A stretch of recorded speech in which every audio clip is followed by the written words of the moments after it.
Boa tarde aos amigos da TV 247. Começa agora o programa. O Léo tá bravo porque ele já tá vendo um pedaço de microfone aqui, ele fica olhando lá pra Não, isso aí é só... Não, mas é melhor o som ficar legal e... Legal. Não, deixa aí então, Felipe, tá tudo bem, o som tá legal, tranquilo. O importante é o som chegar com a qualidade. Começa agora o programa Léo ao Quadrado com meu amigo Leonardo Stoppa. Meu amigo Leonardo Atucho, dessa vez a gente espera que a gente não esteja com overdrive na voz. É isso aí, eu peço a todos vocês para compartilharem, convidarem seus amigos, porque agora a batalha é mais complexa, é chegar aos 200 mil inscritos. Isso. E agora a gente já começa a sofrer, gente, uma coisa que é muito importante, isso não é brincadeira, eu sempre começo o programa com uma brincadeira, mas agora a gente já começa a sofrer aquelas premonições que eu fazia há 2 anos atrás, que era o Facebook começar a utilizar os algoritmos para prejudicar o alcance da esquerda. Agora a coisa tá pesada. Mas estamos lutando pesadamente contra isso também. A gente está lutando contra isso, mas a gente não está lutando de forma correta, Léo. Porque se as pessoas tiverem um pouquinho de criatividade, elas vão entender que essa distorção do Facebook é tão pesada quanto a distorção de uma urna eletrônica. O que eu acho que a esquerda inteira, eu não falo só dos comunicadores, mas eu falo dos partidos políticos, eles teriam que entrar com o processo no Tribunal Superior Eleitoral para que o algoritmo do Facebook fosse aberto para todos, né? O algoritmo do Facebook ele tem que ser fiscalizado por todos os partidos brasileiros, porque o Facebook tem condição de distorcer a democracia. Mas já que quem vos fala aqui é um simples comunicador, o Leonardo Stoppa, nós vamos sim sofrer com o algoritmo do Facebook, porque o Facebook agora começa a fagocitar. Você lembra de fagocitar? Quando você vai se fagocitose, né? Quando você vai autodevorando. Para você ter uma ideia, eu tô olhando as estatísticas aqui da minha página. De ontem para hoje eu perdi coisa de 100 inscritos. Qual que é a justificativa para você começar a perder inscritos de uma forma intensa? Você começar a pagar para ganhar inscritos. Então, o Facebook já começa a trabalhar de uma forma completamente diferente. Agora ele já começa a comer os inscritos das páginas para que as páginas entrem em desespero e comecem a pagar por inscritos. E a gente sabe muito bem que quem vai ter condição de pagar por inscritos são os políticos que são financiados pelas grandes empresas. Então eu acho que nesse momento a esquerda, como partidos políticos, não só a esquerda, mas todos os partidos políticos deveriam entrar na justiça para que o algoritmo do Facebook fosse disponibilizado para fiscalização, para ter certeza que o Facebook não está trabalhando no sentido de beneficiar a comunicação daqueles que pagam. Mas, já que é só uma voz que fala, eu tenho certeza que nessa eleição ninguém vai levar isso a sério, mas na próxima provavelmente vai. E é por isso que a gente fala, hoje é YouTube ou nada. Ô Léo, é o seguinte, ontem você dizia que eu era muito inocente, menino bom, que fica acreditando no ser humano. Sonhador, né? Sonhador, a gente falava a palavra sonhador. O Léo é um sonhador, ele acredita na humanidade, que não tinha jeito Acredita que existe o bem. Que existe o bem, que o bem pode vencer o mal. E não é que o bem venceu o mal, Léo? O que você tem a dizer? Como é que você explica? Tem um prazer muito grande de estar errado na hora que eu gosto demais de errar nessas horas. Mas de 5-0, Léo. É muito bom errar nessas horas. Eu falo com toda sinceridade. Se tem uma coisa que eu adoro com toda sinceridade, quando minhas premonições dão errado. Eu fico muito feliz. Tanto é que ontem às 10h30 da noite eu fiquei numa alegria danada falando sobre isso. Falei, olha, agora vamos cair na real, Léo. Vamos cair na real. O Ministério Público, gente, ele é formado por pessoas que seria o mais alto nível, né, as pessoas mais gabaritadas em conhecimentos jurídicos do Brasil, elas fazem concurso para juiz ou para promotor, ou para juiz ou para procurador, né, esfera estadual e esfera federal. São as pessoas que têm o maior nível de conhecimento, né, dentro do país a respeito de assuntos jurídicos. O que leva o Ministério Público a apresentar uma denúncia errada? Eu digo, o Ministério Público, assim como qualquer estudante de direito, sabe muito bem a diferença entre caixa 2 com corrupção. O que leva o Ministério Público a errar? Escrever corrupção e colocar um texto que narra caixa 2. Tanto é que na hora do julgamento o caso foi requalificado. O que leva o Ministério Público a fazer isso? A covardia de gerar notícias contra o político. Esse não foi um processo para condenar a Glaze. Esse foi um processo político para destruí-la politicamente. Porque se desde o início o processo tivesse sido honesto, ainda que o Ministério Público tenha essa obrigação de acusar, o fato dele ter acusado de forma errada deixa bem claro que houve uma intenção de destruição política da Glaze. Por que uma intenção de destruição política? O peso da palavra corrupção é muito grande. Então, quando o Ministério Público cria um processo e apresenta uma denúncia, né? Quando o Ministério Público apresenta uma denúncia por corrupção, ele está, ao mesmo tempo, trabalhando na destruição daquele político inimigo e gerando munição para os políticos amigos. Então, durante todo esse tempo, a Rede Globo e os demais canais inimigos da Glaze utilizaram uma denúncia por corrupção que, na verdade, narrava um possível caso de Caixa 2, que, inclusive, foi também descartado pelo Supremo.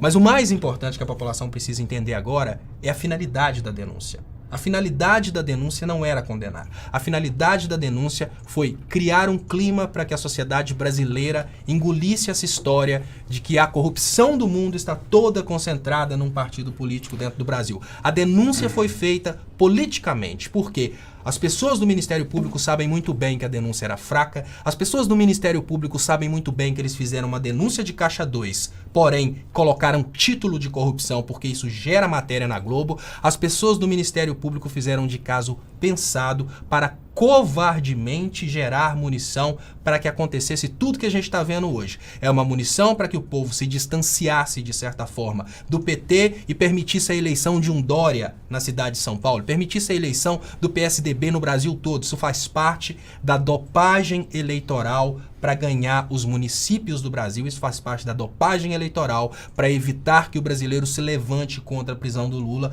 Isso faz parte de uma grande campanha política do PSDB, que é utilizar as instituições brasileiras para fazer campanha política. Por mais que o processo não tenha prosperado em colocar a Glaze na cadeia, o processo foi muito útil para gerar bala na agulha para os canais de televisão e para os partidos opostos utilizarem o rótulo de corrupto partido, de corrupto, corrupta e que vai ser presa. Isso ficou durante muito tempo desestabilizando uma líder do PT, isso ficou durante muito tempo desestabilizando a militância do PT, envergonhando a militância do PT por um processo que sequer tinha a tipificação correta.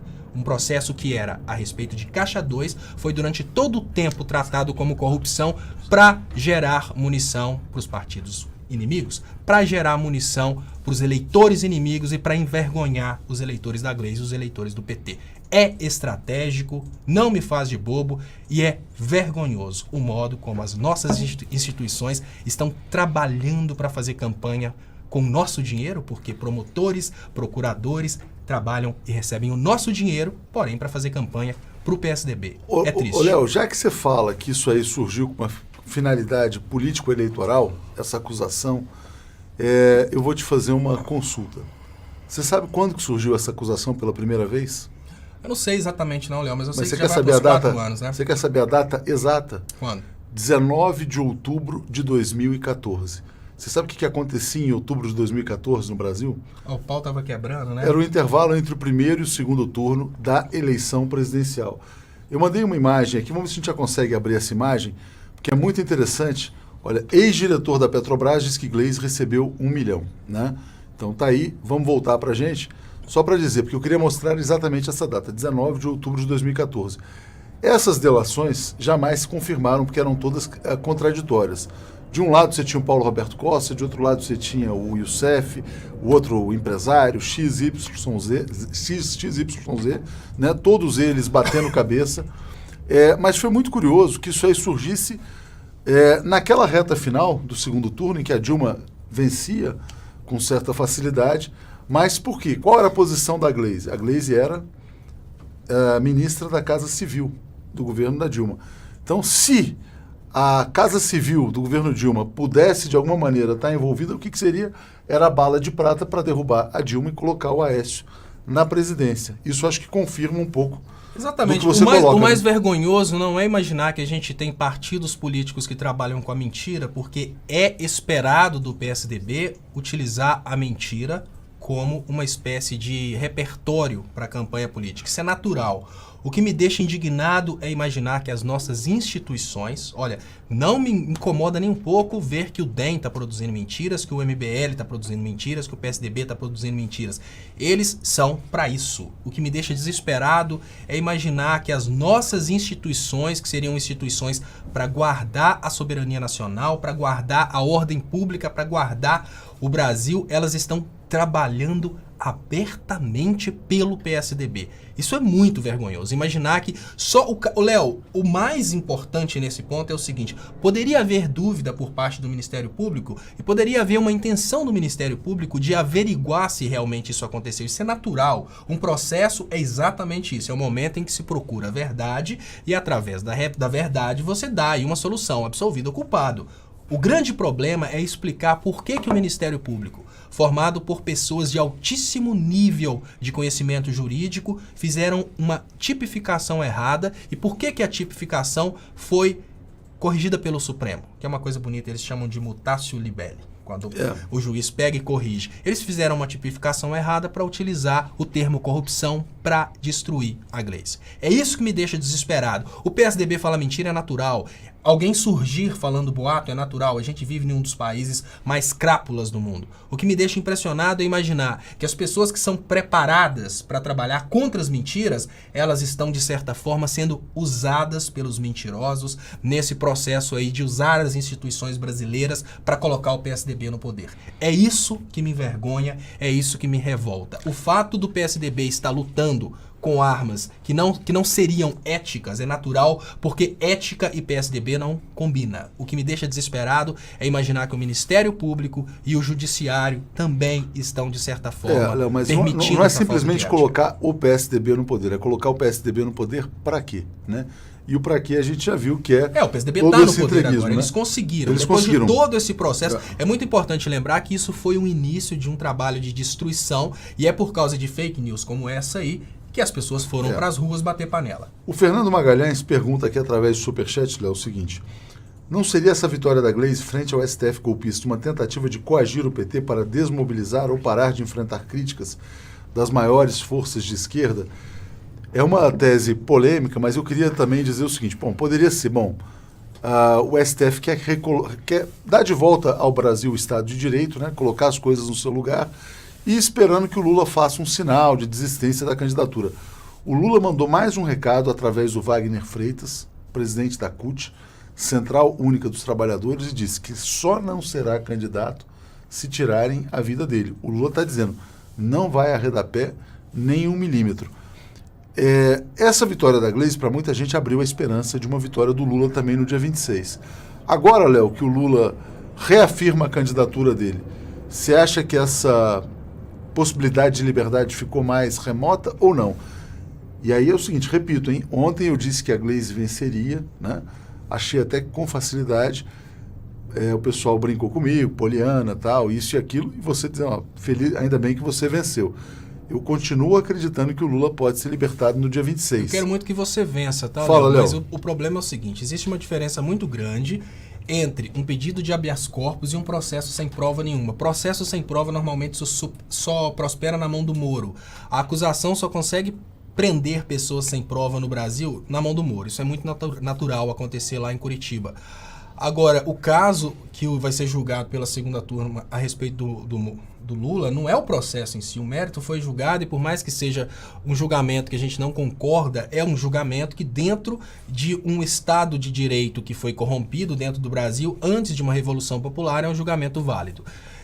Eu tenho minhas dúvidas. Eu vou falar que isso me deu sim. Antes eu tinha uma certeza muito grande da impossibilidade e agora você sabe que tem os dois lados, né? A chance de sim, a chance de não, a chance do Lula ser liberto pelas instituições, elas começam a existir para mim, mas eu ainda acho que são estratégias que estão sendo utilizadas exatamente para adiar cada vez mais o levante popular. Eu acho que essa coisa de todo dia dar esperança de que, olha, dia tal tem mais um julgamento, dia tal vai julgar mais isso, é uma forma de manter as pessoas todo dia esperando, olha, isso vai acontecer, isso vai acontecer. Sabe como é que o pastor, existem dois tipos de pastor, antes de eu falar da coisa, mas existe o pastor que não é uma pessoa que gosta de Deus, que é um pilantra e fica tomando dinheiro dos outros. Existe aquele pastor que realmente acredita em Deus e realmente está lá disciplinando as pessoas. Então eu vou falar agora do pastor pilantra. Sabe como que o pastor pilantra faz para acabar com o dinheiro de determinadas pessoas, Léo? O pastor pilantra, ele sabe que normalmente as pessoas têm dois tipos de dinheiro. Um deles é a riqueza acumulada e o outro é o salário. Uhum. Para resolver um problema, o pastor acaba com toda a riqueza acumulada, faz a pessoa torrar tudo e dá tudo para ele.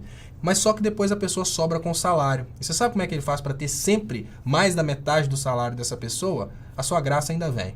A sua graça ainda vem. É a promessa. Essa promessa, vai sempre prometendo. Nessa promessa de que a graça ainda vem, o pastor consegue manter o fiel, né, que é um fiel de um pastor falso, sempre doando os 10% mais as ofertas, ou seja, o cara consegue tomar mais da metade do salário do cara até o fim da vida.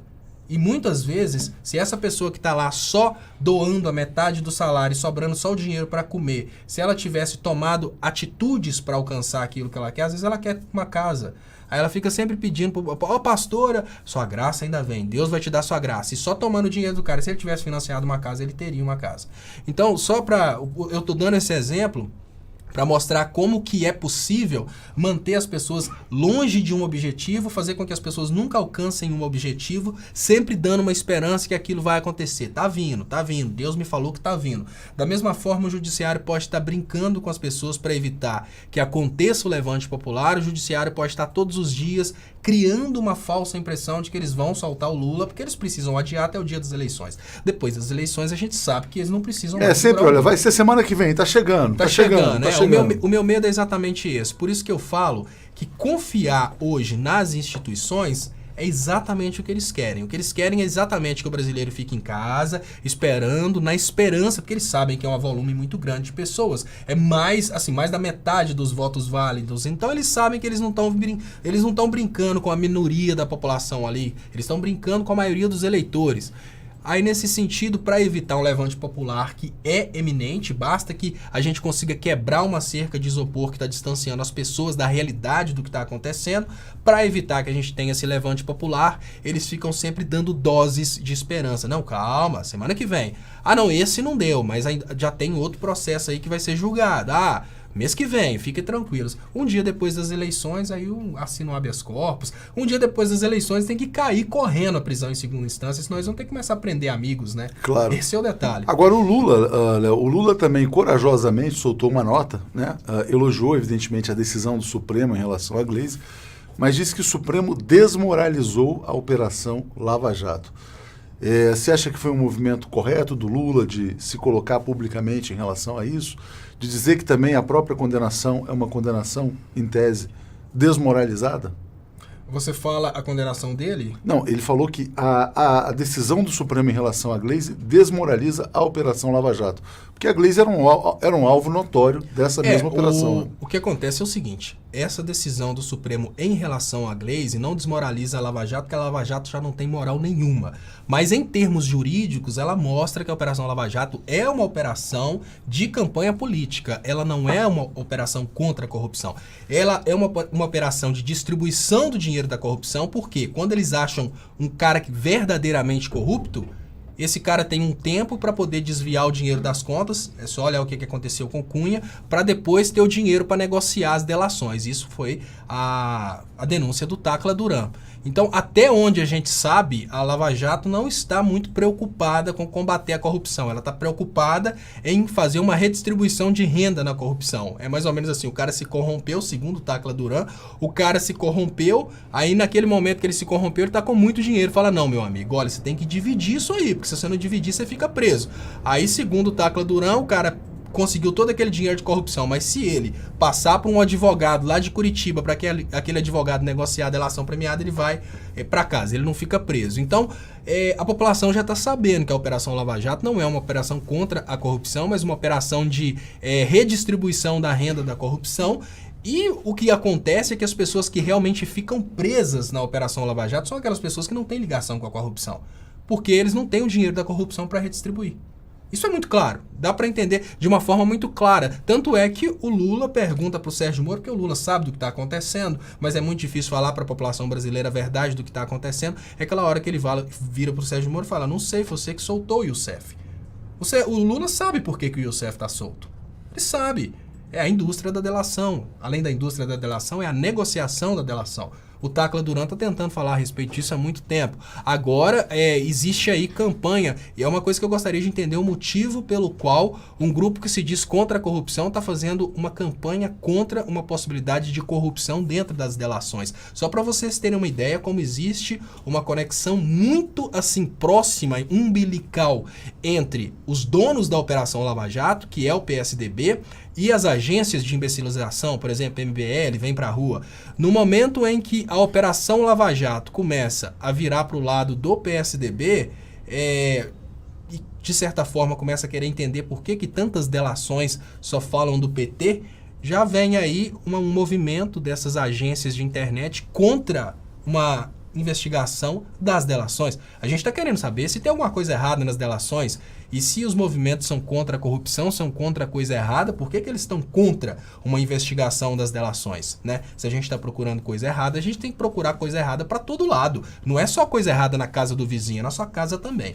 Mas, no entanto, é interessante sim, né? Voltando ao ponto inicial do que você falou, o Supremo endossa o fato da Lava Jato ser uma campanha política. Com essa decisão, o Supremo fala, assim, em entrelinhas, que não se trata de uma denúncia de crime, mas trata-se simplesmente de um bafafá político, né, para modificar a intenção dos eleitores, mas aos poucos esse processo que tem sido muito pedagógico vem ensinando para os eleitores que o que se fala na mídia e os processos que são feitos pela justiça brasileira não necessariamente tem qualquer conexão com a verdade. São processos eleitoreiros. Então, de certa forma, essa pancadaria que o Brasil está recebendo nesse momento, ela está fortalecendo a população, né? O que não me mata me deixa mais forte. Ô, Léo, a gente lembrou que essa acusação surgiu há 4 anos contra a Glaze, às vésperas do segundo turno da eleição presidencial. Foram 4 anos de massacre ininterrupto na imprensa, chamando de bandida, de ladra, sofrendo inclusive escracho em avião, né? Tem cena de escracho em avião. Você acha que a imprensa brasileira vai pedir desculpas a ela? A imprensa brasileira não vai pedir desculpas. A imprensa brasileira não é feita para comunicar, ela é feita para manipular. E pedir desculpa nesses momentos seria tentar trazer de volta uma democracia que eles não querem que a gente tenha. O que acontece hoje, Léo, é que se não tiver, né, um trabalho popular para a finalidade de redemocratização do Brasil, que inclusive é a redemocratização da imprensa, a gente continua nas mãos dos mesmos empresários que vão sempre mostrar que o Papa, né, vão sempre mostrar a história do Vaticano, né, de que o Vatican News do Brasil falou que o Papa não mandou o terço, mas eles vão de todas as formas esconder o momento em que o Vatican News assumiu que mandou uma fake news aí para o Brasil. Mas enfim, a imprensa não tem interesse de mostrar aquilo que não é do interesse dos patrocinadores dessa imprensa. Ela não tem interesse nenhum em mostrar a verdade. Ela tem interesse em mostrar aquilo que vai fazer a campanha deles. Mas você não acha que a gente está diante de um novo caso escola base, em que a pessoa é linchada, achincalhada, avacalhada, atacada, né, violentamente, tem filhos pequenos que sofreram muito com isso. Ela até falou, ela se manifestou no Twitter dizendo: nada apaga o sofrimento, né? Você não acha que deveria haver algum tipo de reparação? Olha, Léo, a reparação que ela vai ter é uma reparação financeira, porque isso é direito dela. Não, direito, mas será que a justiça dará, né? Também é uma questão. Não, sim. É direito se houver justiça, sim, né? Porque a reparação financeira, danos morais por causa de tudo que ela sofreu, é irrisório, e o juiz não está nem aí, porque para ela não faz diferença, para o Estado não faz diferença. Agora, o dano verdadeiro de reputação, ninguém vai reparar. Ninguém vai reparar. E o dano de reputação que ela sofreu é um dano que impactou em muitos brasileiros. Porque até o cara que tem ódio da Glaze hoje, ele tem esse ódio de uma pessoa por um motivo que não tem absolutamente nenhuma ligação com a verdade, é um prejuízo. Até o eleitor do Bolsonaro, que hoje olha para a Glaze com raiva porque ele é eleitor do Bolsonaro, se a gente for pegar na raiz, ele se transformou nesse monstro eleitor do Bolsonaro, porque lá no início de todo o processo, teve um monte de fake news falando que todo político é corrupto e o Bolsonaro se colocando como um único não corrupto. Ou seja, até as pessoas que hoje não gostam da Glaze, não gostam da Glaze porque elas são vítimas de uma manipulação. Então, é impossível reparar tanto a Glaze, que é uma vítima direta, como o brasileiro, que é uma vítima indireta. Ou seja, até aquele que passou a odiar é também uma vítima. Até quem passou a odiar, principalmente quem passou a odiar a Glaze, é vítima desse processo. Por quê? Porque foi manipulado pela Globo, pela Veja, pela O que me deixa triste é o seguinte: a Globo e a Veja, eles não têm nenhuma responsabilidade com o Brasil. Eles têm responsabilidade. É estranho, porque eles têm concessão. Uma Globo, por exemplo, tem uma concessão, ela teria que ter responsabilidade com o Brasil. Mas pela lógica de mercado, a responsabilidade da Veja, a responsabilidade da Globo é com o patrocinador deles. Eles não vão comunicar com o Brasil uma coisa que vai ser boa para o Brasil. Eles vão comunicar com o Brasil uma coisa que vai ser boa para quem paga.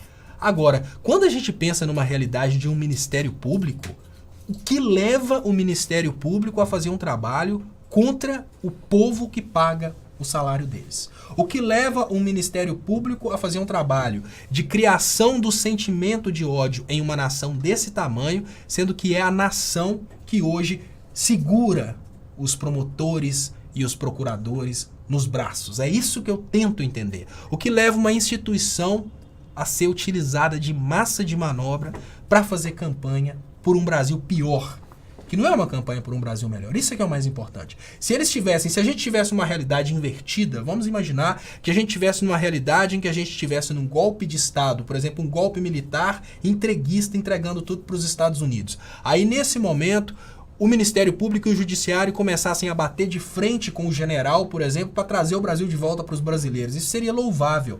Mas o que a gente está vendo é o contrário. A gente está vendo partes do Judiciário e partes do Ministério Público trabalhando para piorar o Brasil, trabalhando para tomar o Brasil do povo. E é o povo trabalhando que segura nos braços o Judiciário e o Ministério Público. Isso que me decepciona. Trabalhando, Léo, contra a soberania nacional. Contra a soberania. Eu penso, Léo, o seguinte: se você chega e tem um poço de merda, se você enfia um pote, você só consegue tirar merda. Léo, isso é a Rede Globo. Eu não consigo imaginar a possibilidade de enfiar alguma coisa e tirar alguma coisa de boa na Globo. Agora, quando eu penso no Judiciário e no Ministério Público, eu não posso pensar no Judiciário e no Ministério Público como um poço de merda. Eu tenho que pensar no Judiciário e no Ministério Público como instituições brasileiras. Eu não consigo entender o motivo de saírem merdas do Ministério Público e do Judiciário. Da Globo é óbvio que só vai sair merda. Agora, das instituições nossas, pagas com o nosso dinheiro, isso me deixa muito desesperado. Léo, a gente teve aqui, antes do Léo ao Quadrado de hoje, uma entrevista muito importante, antológica, com o embaixador Celso Amorim, foi chanceler e ministro da Defesa, e no final eu perguntei para ele sobre a questão da soberania, né? Como é que os candidatos de esquerda estão colocando a questão da soberania. E ele falou uma questão muito importante, ele falou que isso aí tinha que ser o aspecto central do debate, lembrou Maquiavel para dizer o seguinte: não existe homem livre numa ação, dentro de uma nação que não seja soberana. Ou seja, sem o Estado soberano você não tem a liberdade individual. E eu queria te pedir para discorrer sobre esse tema, porque você há muito tempo fala que esse é um golpe que vem com interesses imperialistas, colonialistas, e você usa uma expressão muito frequente dizendo: vamos ser todos escravos. Né? Por mais que alguns achem que não são, que podem viajar, que podem fazer isso, que têm suas atividades econômicas, toda a nação está escravizada. Toda a nação está escravizada. Dentro de um projeto que, assim, quer dizer, que foi diretamente, que atingiu o coração da soberania nacional. Né? Sim, olha, digamos que a parte mais importante da soberania nos dias de hoje, tá? Porque as coisas vão mudando com o tempo. A coisa mais importante da soberania uns anos atrás, antes da globalização, Léo, podia ser estoque de armas. Isso era realmente o que era importante na soberania há muito tempo atrás. Hoje, a coisa mais importante na soberania de um país é a consciência do povo. E hoje a gente tem uma realidade em que nós temos uma facilidade muito grande de influenciar o povo do Brasil. Eu digo nós, mas o que eu estou querendo dizer é o seguinte: existem mecanismos de formação de retardados, como por exemplo o próprio Facebook, que eles são exatamente o grande problema da soberania hoje. E o que faz o Brasil perder a soberania? Não é insuficiência de exército. Hoje é muito difícil a gente conceber a possibilidade de um Trump dar um piripaque e querer invadir o Brasil. Mas eles fizeram exatamente isso no momento em que eles conseguiram criar essa rede de manipulação de informação dentro do Brasil. Então a opinião pública é a soberania dos dias de hoje. Então, quando você pensa no assunto soberania e quando um político fala sobre o assunto soberania, ele tem que discutir o que ele vai fazer, por exemplo, para gerar um nível de educação para o brasileiro ser blindado da manipulação. Isso é talvez o grande problema da administração anterior. A administração anterior preocupou demais com as coisas básicas como saúde e educação, mas ela não preocupou com a formação da consciência política e da consciência de cidadania. Então ela preparou, por exemplo, tirou um cara da miséria, colocou esse cara numa universidade, porém esse cara, quando pegou um diploma, ele simplesmente achou que ele não pertencia mais a esse país, não pertencia mais à classe de onde ele veio, né? Ele virou aí talvez uma versão adaptada de um Fernando Holliday, que ele pensou, olha, eu era aquilo, agora eu não sou aquilo mais, agora eu sou o máximo, agora eu não pertenço mais àquela realidade. Quer saber de uma coisa? Eu quero que aquela realidade se exploda. Ele virou pobre de direita. Hoje falar em soberania já não é mais falar em ter armas nucleares, já não é mais falar em proteger as bordas, porque isso para o Brasil é impossível. Falar em soberania hoje talvez é falar em criar uma consciência de cidadania e criar um nível intelectual e um semancol de que você é brasileiro. Nos Estados Unidos, o seu caminho, o seu destino é uma grade, separado do seu filho, se você for para lá. Ô, Léo, pois é, até porque você tocou nesse ponto, acaba de chegar a notícia aqui, está publicada no New York Times, o Trump recuou, porque pegou tão mal essa questão de separar pais e filhos, colocar em grades. A própria direita dos Estados Unidos ficou envergonhada, porque é uma coisa de campo de concentração, eles chamam lá de política de imigração zero. Então o Trump soltou um decreto, ele até posou aqui, ó, mostrou a foto do decreto dele, e recuou. Por quê? Porque ele vinha sendo comparado aos nazistas, né? O que vinha sendo feito pelos Estados Unidos. Você sabe que eu achei muito bom o Trump ter feito isso, Léo? Não pelas pessoas que estão passando por isso, mas para servir de educação. Várias crianças brasileiras, inclusive. Eu acho muito bom o Trump ter mostrado que ele é, porque a gente tem uma quantidade muito grande de imbecis dentro do Brasil gritando Viva Trump. Porque eles acham, sinceramente, muitos eleitores do Bolsonaro, eles acham que eles seriam aceitos nos Estados Unidos. Muitos eleitores do Bolsonaro ainda não entenderam que os Estados Unidos não querem o Brasil como uma nação. Eles querem o Brasil como um quintal. Os Estados Unidos aceitam de braços abertos o minério e o alimento produzido no Brasil, mas você, brasileiro, eles não querem. E isso aí, de certa forma, foi uma ajuda do Trump. Porque nós estamos numa luta muito grande para tentar explicar para o manifestoche que a intenção dos Estados Unidos com o Brasil não é montar uma Disney no Brasil, mas produzir patetas no Brasil. Porém, o manifestoche não entendeu ainda. O manifestoche acha mesmo que a intenção dos Estados Unidos com o Brasil é fazer do Brasil uma espécie de segundo Estados Unidos, fazer do Brasil um Brasil grande, industrializado, poderoso. Eles imaginam mesmo que a intenção dos Estados Unidos é crescer o Brasil como um país soberano. Não. A intenção dos Estados Unidos é simplesmente com a nossa terra, a nossa água e o nosso mineral. Dentro do mineral inclui aí também, obviamente, o petróleo. Eles não têm intenção boa nenhuma com você, povo brasileiro. O seu destino nos Estados Unidos continua sendo a grade, só que agora você fica engradado com os seus filhos, né? Se você tiver novo, você fica engradado com seus pais. Na verdade, a política de tolerância zero continua. O que ele a política continua, só que agora a grade é uma grade familiar. Exato. Ou vai mandar todo mundo embora, né? E aqueles abrigos lá que eles mostraram é coisa de filme de terror, né? Campo de concentração total. As criancinhas segurando nas grades. É muito importante que você, manifestoche, se sinta como uma cachorro, criança, né? Daquela, né? Segurando na grade, com o Trump de fora rachando de rir. É muito importante você, eleitor do Bolsonaro, que grita Viva Trump, imagine seu filho, até na maioria são crianças, né? Se imagine numa grade daquela, balançando e pensando, mas eu amava tanto o Trump. Não, mas ele não te ama. Você ama o Trump porque você é um bobo, com toda a sinceridade. Legal, Léo. Ô Estopa, assim, a gente vai tá caminhando para o encerramento, mas eu queria te pedir para comentar um fato que aconteceu sobre aqueles brasileiros que fizeram aquelas brincadeiras na Rússia e tal, já teve muita repercussão negativa, vários deles foram identificados, né?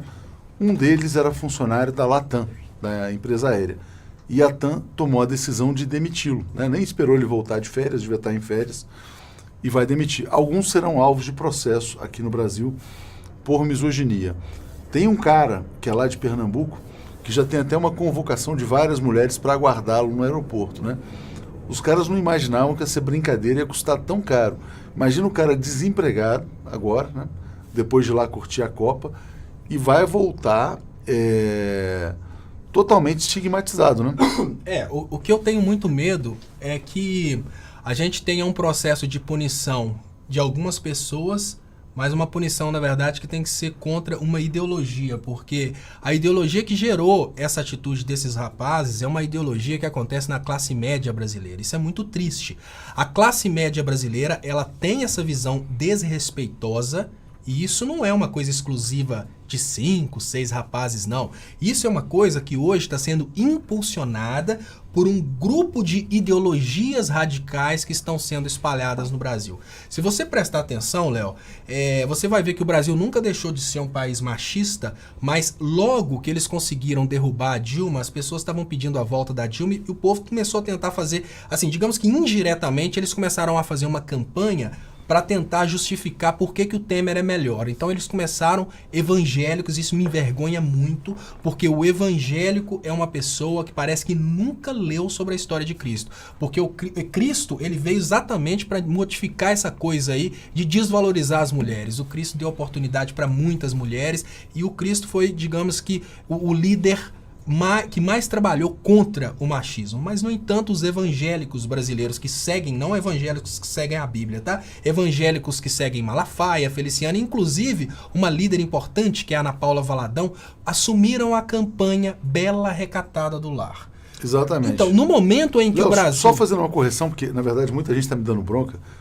Não é que seja uma brincadeira absolutamente idiota. Aquilo lá é crime, é assédio, né? Evidentemente. Foi uma situação de assédio que se valeram do desconhecimento das meninas russas lá da língua portuguesa, né, para cometer essa agressão, né? Então peço desculpas aí para quem interpretou mal. Entendeu mal. E outra questão também, a gente recebeu um outro vídeo até com criança, teve brasileiro gravando com crianças russas, em que eles diziam: eu sou um FDP, eu vou dar para o Neymar, sabe, coisas assim. O que acontece? É ideologia bolsominion, estão dizendo aqui. É uma ideologia, sim, mas, gente, o que acontece? Olha, infelizmente a classe média brasileira, ela está se deseducando. A gente tem um problema sério. No momento em que o Brasil precisou de ficar deseducado para aceitar um golpe de Estado, para aceitar a desmoralização da Dilma, uma coisa que a Edva lembra sempre aqui, que foi uma coisa que a gente pensa, como que um país aceitou uma coisa dessa? No momento que eles começaram a fazer aqueles adesivos para colar no carro, você vê, se você desrespeita a pessoa que é a maior pessoa do seu país, quem você não desrespeitaria. Então, naquele momento em que o Brasil aceitou mudar de ideologia, isso começou a ficar comum. Aos poucos, as conquistas femininas elas foram diminuindo. A gente teve discussão, inclusive, que no estupro o culpado é a vítima. Até isso chegou a ser debatido no Brasil. Só para ter uma ideia de como que nós desmoronamos em termos de educação, em termos de evolução. O Brasil chegou a... Digamos que o Brasil está caminhando em rumo ao homem primata, né? A classe média brasileira está indo cada vez mais à educação primitiva. E daqui a pouco os jovens brasileiros não vão gritar palhaçada com as russas, vão pegar um tacape e dar logo uma cacetada na cabeça e carregar para a caverna. Mas tirando o exagero, né? O que acontece é que nós estamos criando esse tipo de cultura, nós estamos criando uma cultura que tudo se resolve através da menção ao sexo, e isso é muito comum no eleitor do Bolsonaro. Se você presta atenção no comentário dos eleitores do Bolsonaro, e deve ter algum aí agora, basta vocês estão assistindo, eu tenho certeza que tem algum eleitor do Bolsonaro aí comentando alguma coisa, e tenho certeza que o comentário tem alguma ligação com partes íntimas ou com sexo. Com certeza tem. Esse tipo de cultura não é exclusiva daqueles rapazes. É uma obsessão, né, Léo? Eles vão pagar, sim, mas vão pagar por uma cultura que é comum no Brasil hoje, que está crescendo. E chega uma notícia aqui, olha, por assédio, autoridades russas avaliam abrir inquérito contra brasileiros, né? A denúncia apresentada poderia significar multa, impedimento de entrar na Rússia ou até mesmo um processo criminal. Então, o caso está sendo avaliado pelo Ministério do Interior da Rússia, que avalia a possibilidade de abrir um inquérito contra os torcedores brasileiros. Imagina esses caras agora tendo que responder a um processo criminal na Rússia, porque evidentemente foi um crime, né? O Ministério do Turismo no Brasil vive fazendo campanhas, olha, dizendo que muitos estrangeiros vêm fazer turismo sexual no Brasil, e aí quando pegam alguém, vira um caso exemplar. Teve até um caso de um australiano recentemente que teve um caso de pedofilia no Rio de Janeiro. Então isso aí também é muito sério. Então tem que responder, e seria bom se respondesse em outro país, né? como a Rússia, porque onde a situação não vai ser brincadeira. Tecnicamente, né? Eu não vejo, sinceramente, tecnicamente eu não vejo a possibilidade deles serem punidos no Brasil, porque no Brasil a gente tem uma coisa muito importante no direito penal brasileiro, que é a questão subjetiva. Qual que era a intenção da pessoa no momento que ela fez aquilo? Aí se você tenta enquadrar em assédio, eles não tinham intenção de assédio. A intenção deles era uma intenção jocosa, que é o que falam no direito. Então no Brasil eles estão livres, tá, gente? Ninguém fica aí sonhando que no Brasil eles vão ter condenação, não. Pode até falar que vão responder processo no Brasil, mas tecnicamente falando, não existe, até onde sei, no Código Penal brasileiro, algum tipo penal, e o único lugar no Brasil que consegue condenar pessoas por crimes que não estão previstos no Código Penal é em Curitiba. Lá em Curitiba eles condenam até por respirar mais forte. Mas fora de Curitiba, para condenar uma pessoa por um crime que, de certa forma, não exista tipificado no Código Penal é difícil. Então, para que ninguém fique iludido achando que eles vão responder um processo, podem responder um processo civil e ter que indenizar por danos morais, né? Porque, de certa forma, eles fizeram uma exposição vexatória das meninas e tal, mas processo penal eu não vejo tipo penal. Não, então, assim, é para ninguém ficar iludido. Eles vão pagar nada. Vai ficar por isso mesmo. É igual o caso dos rapazes lá, playboys, que queimaram o índio e todo mundo sonhou a vida inteira que um dia eles iam pagar e ninguém pagou nada. Então, esses aí vai ficar por isso mesmo. Mas um pagamento muito bom é a exposição deles, né? A exposição deles, a exposição do que eles fizeram e agora a recepção calorosa que eles vão ter quando eles chegarem no Brasil, né? Porque na justiça não vai acontecer nada. Mas talvez na justiça de lá, talvez na Rússia. Ô, Léo, eu vou voltar ao caso aqui do Lula e da Glaze, né? Só para ler um trecho da carta do Lula, que eu acho muito emblemático, que está aqui, ó.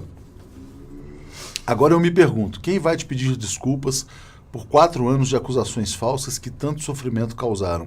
Nada espero dos que te acusaram falsamente, mas tenho certeza que o povo brasileiro saberá reconhecer seu exemplo de coragem e integridade para enfrentar a máquina de mentiras da Lava Jato e da TV Globo, né? Dito pelo Lula a Glaze. Eu me lembro, Léo, que ontem mesmo eu te perguntei, será que foi um gesto prudente da Glaze gravar um vídeo no dia do julgamento? Ela gravou um vídeo, divulgou e falou: só estou sendo julgada pelo que represento, né? Pelo fato de ser presidente do PT e pelo fato de defender a candidatura Lula. Mesmo assim, né? Mesmo enfrentando essa máquina de destruição, ela foi inocentada por 5-0, porque ela tinha a verdade ao lado dela, né? E aqui o Lula está exaltando justamente a coragem e a integridade da Glaze nesse caso.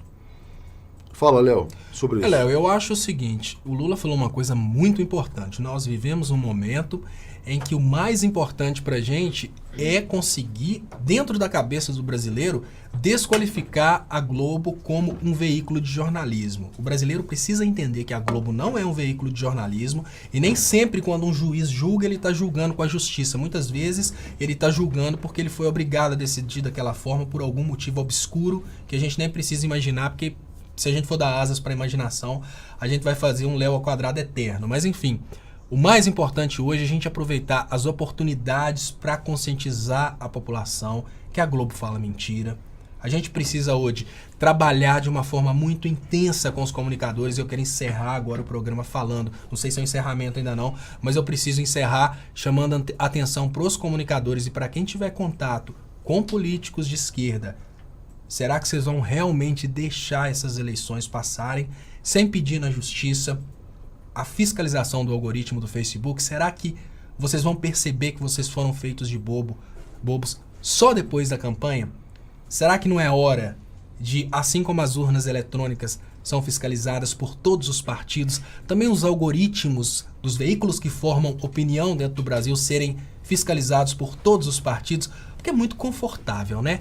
Já parou para pensar que hoje a opinião pública brasileira ela é fortemente influenciada pelas redes sociais. No entanto, a gente tem uma lei, a lei eleitoral, que não permite, por exemplo, as emissoras de rádio e televisão fazerem determinadas coisas no momento das eleições. Mas o Facebook vai continuar fazendo muitas coisas bizarras no momento das eleições.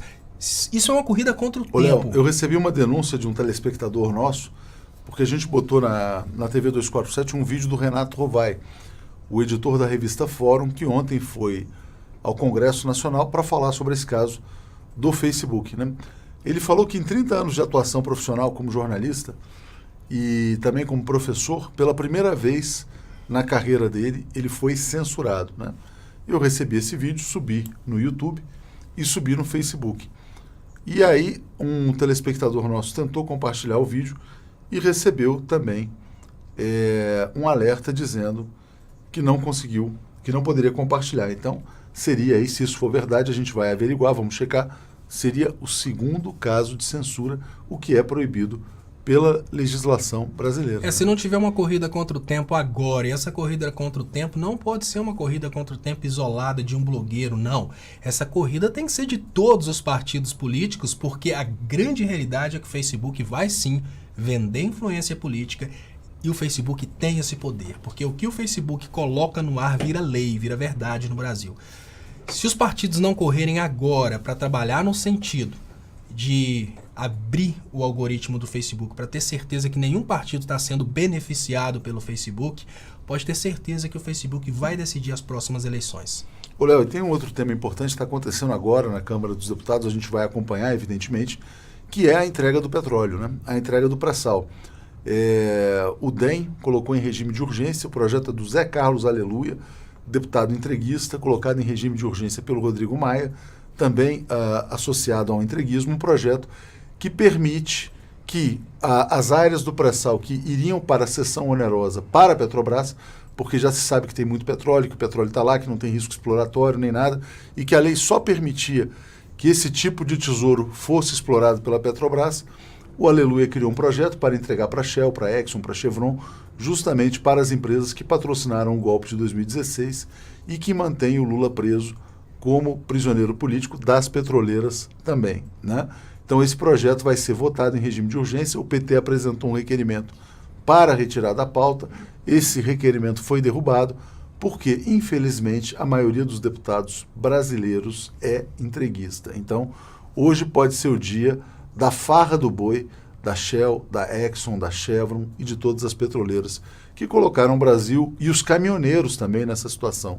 Fala, Léo. A grande realidade é que a única coisa, a única forma de barrar a entrega do petróleo é a população. E a população ainda não entendeu a importância do petróleo, porque quando a gente fala sobre petróleo, a população acha que é gasolina. Petróleo, gente, o lucro do petróleo, investindo em saúde e educação. Vocês repararam que o Brasil construiu 30 e poucas universidades, está construindo mais hospitais, contratando mais médicos, contratando mais professores. Vocês viram isso? A pessoa não consegue associar isso ao petróleo. A pessoa não consegue imaginar que entregar o petróleo brasileiro para as empresas de fora significa suspender e aniquilar o investimento, o crescimento do investimento em educação, o crescimento do investimento em saúde. E quando a gente fala em investimento em saúde, a gente fala na construção de hospitais. Quando a gente fala em investimento em educação, a gente fala na construção de novas universidades, contratação de professores.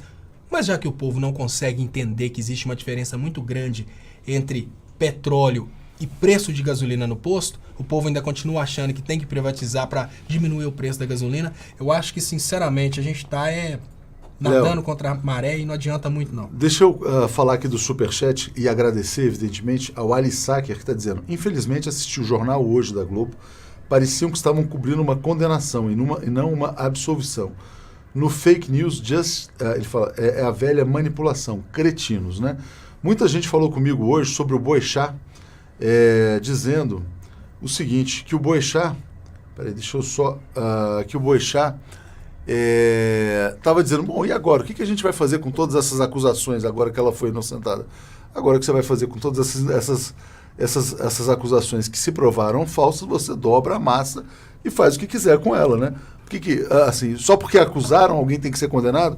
O Boechat já foi acusado muitas vezes. O Boechat já foi acusado de fazer coisas muito feias. O Boechat está no momento de negação. E eu não quero saber se é verdadeiro ou falso, né? Eu quero só que ele tenha o direito a ser julgado de uma maneira correta. Eu sinto o que ele está sentindo, porque quando o jornalista é feito de massa de manobra, o jornalista é muito orgulhoso. De marionete, né? O jornalista é muito, muito orgulhoso, Léo. É verdade. O jornalista se acha formador de opinião e ele se acha capaz de controlar. Quando ele percebe que foi controlado, ele entra em desespero. Hoje a gente tem muitos jornalistas desses grandes canais de televisão que hoje estão em desespero, praticamente em processo de suicídio moral, suicídio intelectual, porque eles não aguentam a ideia de que eles foram enganados. Porque pelo engajamento de determinados jornalistas, a gente percebe que eles não estavam simplesmente lendo o teleprompter, eles acreditavam. Eles acreditavam mesmo que se a Dilma saísse num dia, no outro dia o PIB dobrava, eles acreditavam mesmo. Não, e os vizinhos já devem estar olhando para eles, porra, cara, você também me enganou, né? Também exatamente. Hoje os jornalistas viram que foram feitos de marionetes, eles foram feitos de bobos, eles estão desesperados. Tanto é que a Globo está tão desesperada com medo do desespero dos jornalistas que lançou a lei lá para o jornalista não poder falar. A lei Chico Pinheiro, né, porque Léo? Bem agora lembrado. está um desespero muito grande. O jornalista viu que foi feito de bobo. E o Carlos Eduardo também no Superchat fala o seguinte: com que finalidade o general Vilas Boas está se reunindo com candidatos à presidência? Tem que se saber qual é o tema. Eu acho isso também muito estranho, viu, Carlos? Porque hoje ele teria uma reunião com o Haddad, em nome do programa de governo do PT. Todos os candidatos estão lá meio que pedindo a bênção do general Vilas Boas, né? Talvez nem ia pedindo a bênção, não, tá, mas para mostrar suas ideias. Mas em tese eles não têm que discutir plano de governo com o general. O general é subordinado ao presidente civil. Eu né? acho que não. Eu acho que até para hoje em dia, como a gente vive uma guerra que não é declarada, mas o Brasil hoje é sim. O Brasil hoje, tecnicamente falando, ele está na mesma situação que o Iraque quando os Estados Unidos entraram no Iraque e tomaram o governo. O Brasil não é hoje um país soberano. O Brasil é um país que, apesar de estar sendo governado pelo Temer, que em tese seria brasileiro, o Brasil está sendo governado pelos Estados Unidos. E é muito prudente para um pré-candidato chegar no general e falar como que a gente consegue sair dessa. Até para saber a possibilidade da gente sair dessa. Falar coisa do tipo, olha, a gente sabe, porque todo mundo, Léo, o manifestoche ele continua achando que é a teoria da conspiração, mas todos os políticos brasileiros sabem que hoje o Brasil está sob domínio dos Estados Unidos. Nós perdemos uma guerra, apesar de que não foi uma guerra com armas, foi uma guerra diferente. Nós perdemos essa guerra e hoje a gente está aqui completamente dominado. É Facebook controlado, é YouTube controlado, absolutamente tudo controlado pelos Estados Unidos. Aí eu acho prudente um candidato chegar e falar assim, olha, a gente sabe o que está acontecendo, os Estados Unidos estão aqui, os caras estão controlando a gente. O que a gente tem para ficar livre deles? Eu acho que é até interessante falar isso. Dialogar, de que lado que você dialogar. tá? Me fala real. Porque às vezes o general fala, olha, cara, eu vou te falar com toda a sinceridade, não há possibilidade. Por mais que você tenha vontade de entregar o Brasil para os brasileiros, não há possibilidade. Os Estados Unidos dominaram tudo, então é bom, estrategicamente falando, um pré-candidato se aproximar do general Vilas Boas para saber até o tamanho do câncer, sabe? É importante um paciente chegar e perguntar para o médico qual que é o tamanho do meu câncer, quantos meses de vida eu tenho, é reversível, dá para tratar? Até porque o general vai ter muita informação nesse nível, porque hoje a gente tem embaixadores contaminados. Quando a gente teve o golpe, por exemplo, me parece que um embaixador não vou citar para evitar de falar errado, mas tinha embaixador na Europa comemorando o golpe. É muito estranho. Ou seja, eu me decepcionei, porque até então eu achava que o Itamaraty era um órgão incorruptível. Né? Eu acho que todo mundo tem essas ilusões durante o amadurecimento. Mas alguma outra ponderação? Eu posso convidar as pessoas para curtirem o canal? A gente vai encerrar, mas só vou ler um comentário aqui que chegou da Fernanda Scherer. Ela chama a atenção aqui de um comentário de uma tal de Carla Zambelli, que era Vem Pra Rua, era um movimento... Carla Zambelli é aquela que foi presa quando ela ficou falando bobeira lá para aparecer perto do Paulo Pimenta. E é engraçado, né, como as pessoas, como o fascismo, né, se desenvolve numa sociedade. Eles não aceitam a ideia de justiça, que é dar o direito às pessoas de um julgamento justo. E aí ela fala o seguinte: já que os homens foram falhos em condenar Gleisi Hoffmann, que os eleitores a dizimem. Mas a Carla Zambelli é inimiga política, ela vai ser candidata agora. Então ela fala dizimem nas urnas, aí ela põe o nas urnas, mas o dizimar pode dar uma... Sim, e aí ela fala, e se por acaso ela estiver eleita para deputada em 2019, eu também lhes prometo, tornarei os dias dela infernais.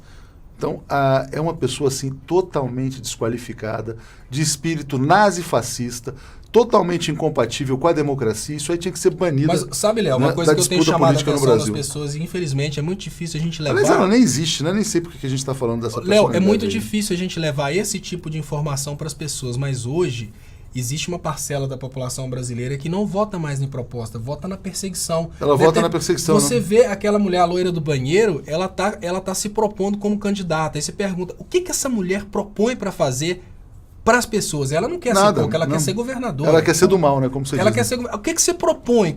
Qual proposta que você tem? Eu vou aterrorizar o PT, eu falo mal do Lula. Olha, eu sou perfeito, eu falo mal do Lula. Eu consigo falar mal do Lula 5 minutos sem gaguejar.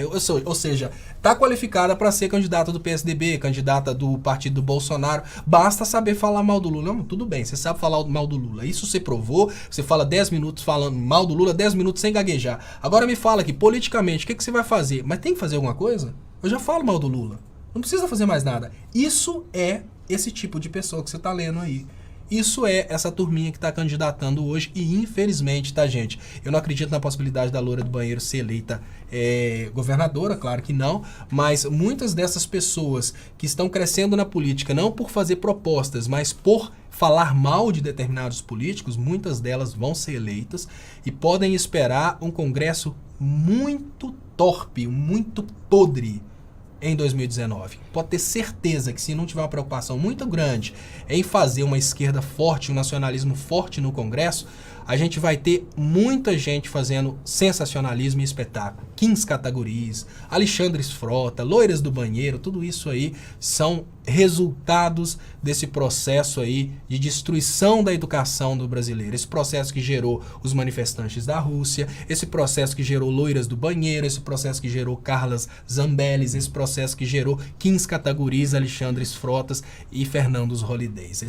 Hoje, antes a gente tinha Tiriricas e Romários, que eram os celebridades na política, agora a gente tem xingadores na política. Então, já que a gente vai chegando até o final, pode encerrar, Léo. Encerra você, Eugênio. Convido vocês para curtirem o canal Brasil 247 no YouTube. É muito importante que vocês venham do Face pro YouTube, porque o Face não está mais mandando notificações para 1% dos assinantes. Eles estão trabalhando, sim, para destruir o nosso alcance, porque eles querem agora dar alcance só para quem paga.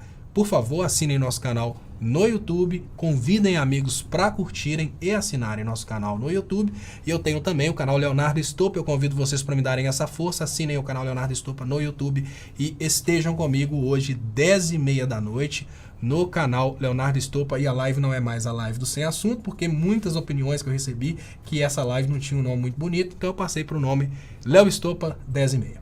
Ah, muito bom, fica melhor. Ela é 10h30 da noite ao vivo, reprisa 10h30 da manhã. Ah, que legal. Tudo muito estratégico. Tudo muito estratégico. É bom, né? Porque tem duas lives. Olha então. só. Obrigado, gente. Muito obrigado, valeu. pessoal. Até às 10h30. Daqui a pouco a turma volta aí. Tem Boa Noite, enfim, na Copa, tem tudo isso. Continuem com o Brasil 247, porque às 10 da noite termina o Ponta Esquerda. Façam aquele cafezinho, aquele miojo, ou então aquele estrogonofe, seja lá o que for, mas façam alguma coisa, voltem pro computador para assistir a live do Léo Estopa. Valeu, gente. Obrigado. Valeu, até mais.